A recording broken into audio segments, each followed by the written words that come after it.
In this lecture, we look at how we use our powers of communication to see if there are other intelligent entities like us out in space.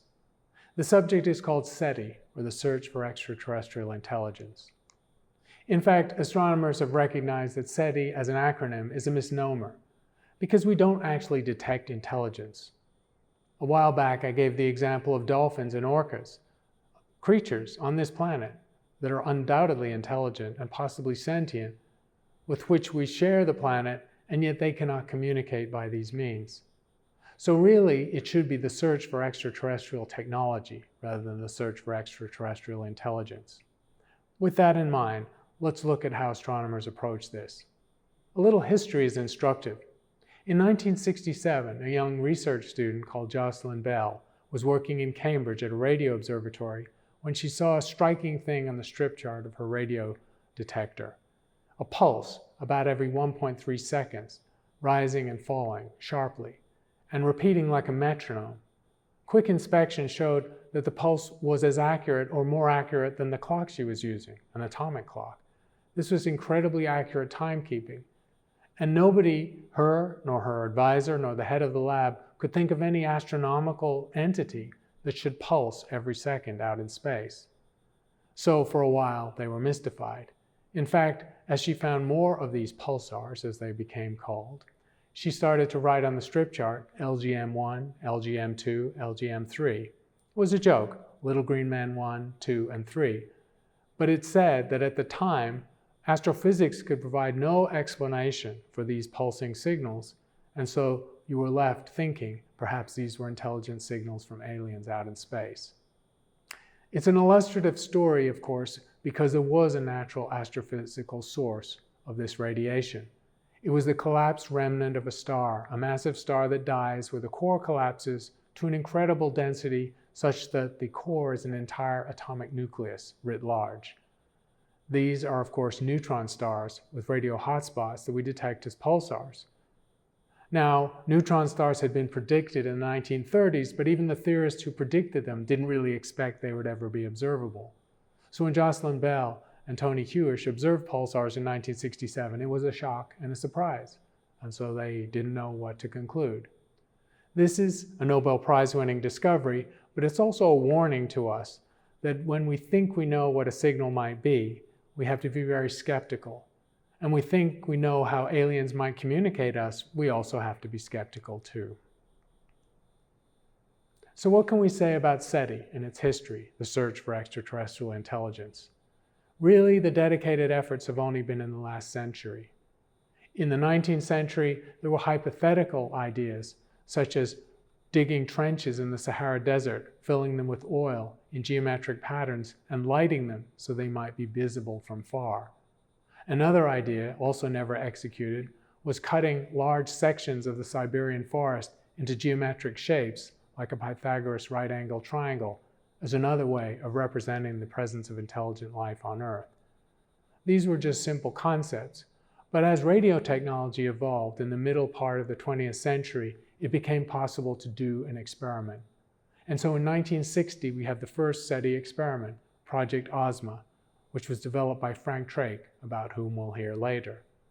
And in the mid-1980s, an entire institute, originally government-funded, now privately run, was developed to do this activity.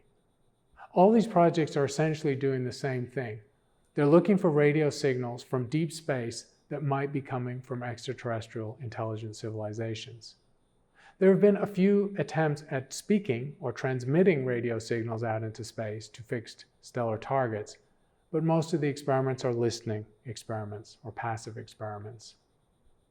Why do they use radio? What's special about radio waves? We've already seen that electromagnetic waves are the preferred mode of communicating in any situation in space. Radio waves are particularly interesting, however, because interstellar gas and dust is always out there in space among the stars.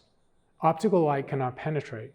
If we try, for example, to look to the center of our galaxy in the direction of Sagittarius, we can't see it. Only 1 in a billion photons from the galactic center reaches us at a distance of 30,000 light years. However, at the center of our galaxy is a compact radio source easily detectable with a moderate-sized radio telescope. So radio waves and radio photons are unimpeded by gas and dust, and they can travel large distances, even through the densest parts of a galaxy, and then easily through intergalactic space. So radio waves are preferred. Another reason is they have relatively low energy, and so in an energetic sense are cheap to produce per photon. Radio wavelengths are unimpeded because they are much longer than the size of any of the dust or gas particles they might encounter. With the galaxy unimpeded for radio waves, we can see entirely across the galaxy and to the heart of distant galaxies. In a practical way, most SETI is actually limited to the Milky Way because we're simply bringing into view hundreds of thousands or millions of stars around which there might be some civilizations. The SETI Institute, the only entity developed just to do this type of science, was founded in 1984 as a nonprofit dedicated to researching the potential for life in the universe. It doesn't just conduct radio experiments, it does broadly based research that we would call astrobiology, in the nature and prevalence of life on Earth, its likely abundance in space, the nature of life in the solar system and how we might find it. In their foundation statement, it says, the mission of the SETI Institute is to explore, understand, and explain the origin and nature of life in the universe and the evolution of intelligence. The SETI activity, not just conducted by the SETI Institute, but by SETI operations in other countries and at other universities, uses radio telescopes around the world. And some SETI activities use our great observatories in space. In the last few years, there's been a new project that was originally launched by Stephen Hawking, who died last year, and Yuri Milner, a Russian industrialist, who's invested $100 million of private money into the SETI activity. This is the most thorough and comprehensive SETI project yet underway and still ongoing. It involves thousands of hours of observing time on dozens of radio telescopes and is the goal of observing millions, literally millions of stars to listen for signals from civilizations on planets around those stars. In the last few decades, a second mode of doing SETI has come into being and has developed quite quickly. It's based on the fact that we can make pulsed lasers of enormous power, terawatts, even petawatts. Why does that matter? Because we imagine if other civilizations might develop radio technology, then they might indeed develop lasers. Remember that a laser is ubiquitous technology on the Earth. Every home has several lasers, even if you don't know which appliances have them. So lasers are present, and at their most powerful, they can send pulses out into space that can reach far through space to the nearest hundreds or millions of stars. The method of optical SETI depends on the fact that if we pulse a laser sufficiently powerful for a sufficiently short period, that laser pulse in that instant can contain as much power as the sun emits in that instance. In other words, if there was a civilization on an Earth-like planet around a sun-like star, and that civilization was pulsing lasers at us, then for those instants of time, that laser would outshine or shine as brightly as their parent star. In other words, we can chunk up the light signal from stars, many of them in the sky, and look for those additional pulses from lasers pointed at us. So optical SETI is based on pulsed communication with optical light, just as radio SETI is based on pulsed communication with radio waves. It's the same idea, two different methods to do the same goal. Every now and then there's a surprise. We don't know what to expect in SETI. The pulsars were not intelligent civilizations, but in 2015, a citizen science paper was published describing a star with an unusual dimming pattern called Tabby star. Tabby star had observed a brightness dip of 22%. Remember that a Jupiter-like planet orbiting a sun-like star only blocks 1% of its light, and planets don't get much bigger than Jupiter. So a dip of 22% was a phenomenal-sized exoplanet. And furthermore, the dimming event was not regular, as it would be with a planetary orbit. It wasn't regular or periodic. It was a raggedy light pulse that was inexplicable in terms of transit or eclipse ideas. And so this became a puzzle, a mystery. Hypotheses are still on the table, including orbiting dust cloud, planets in the system that are evaporating and coming apart, a debris field of stuff that never quite formed a planet, and of course, some people, as with pulsars, jump to the conclusion that alien technology might be behind it. The problem is, it's hard to rule out what's going on in any definitive sense, because nature is abundant with phenomena, and we don't always know what the situation is in a distant part of space. But we know what the implications of contact will be. We can listen to the words of Stephen Hawking. We only have to look at ourselves to see how intelligent life might develop into something we wouldn't want to meet. Hawking put out an idea, which was echoed by other scientists, that the transmission experiments, the speaking experiments as opposed to listening, actually shouldn't be engaged in, because we shouldn't advertise to aliens our existence in case they're malign.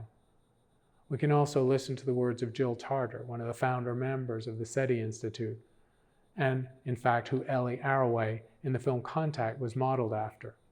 The search for extraterrestrial intelligence as an endeavor may, in fact, need to be multi-generational before we figure out the right thing to look for. This cosmic perspective is really something we need to adopt. So we have to take the long view with SETI. Human civilization is quite short. Our technological revolution is barely 100 years old, involving computers and travel through space. So we can't imagine that communication with other entities will be a rapid thing. And all of these issues, particularly the large number of exoplanets projected through the galaxy, raise a question framed by Fermi, famous physicist in 1950. In 1950, Fermi was having lunch with several colleagues at the University of Chicago. Fermi was a famous physicist who won the Nobel Prize for the fission he made demonstrated in a squash court at the University of Chicago campus. He was known by his colleagues as the Pope, not because he was Catholic, but because he was considered infallible on issues of physics. They were just arguing, and actually joking, about articles in the paper, one of which was theft of garbage can lids in a suburb of Chicago. And the other, on the next page, was the sighting of UFOs, which was a common thing in 1950. Remember, Roswell was a few years earlier.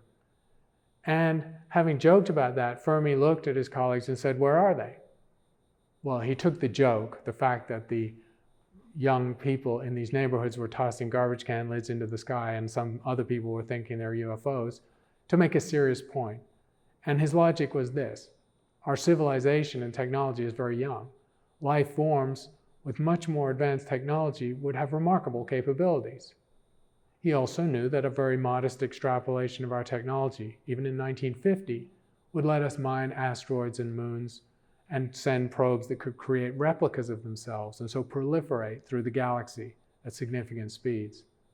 He also knew, although the data wasn't there for it at the time he said the statement, that there are many likely sites for life and plenty of time for technology to develop on other planets, even billions of years before the Earth formed.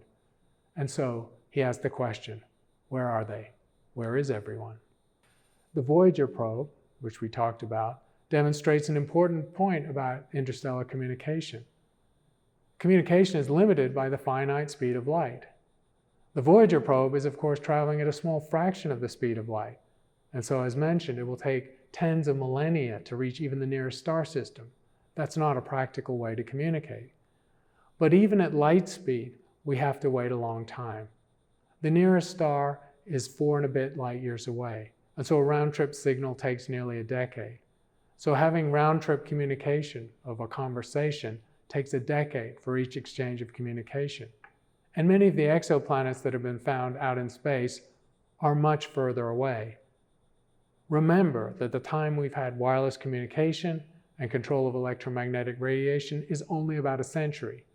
And that's less time than we need to communicate with many of the exoplanets and the Earth-like exoplanets we've found so far.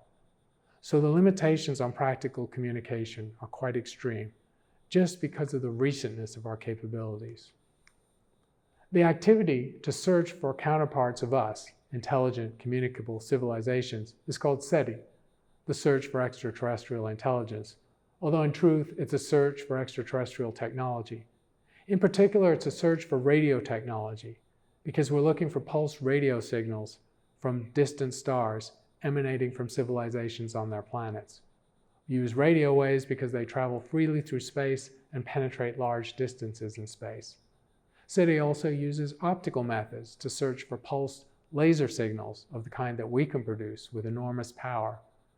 In order to receive and send and listen to signals and have real communication, this activity has to be going on some time, and it's very recent for humans to have this capability. SETI may not succeed simply because humans are too young with technology.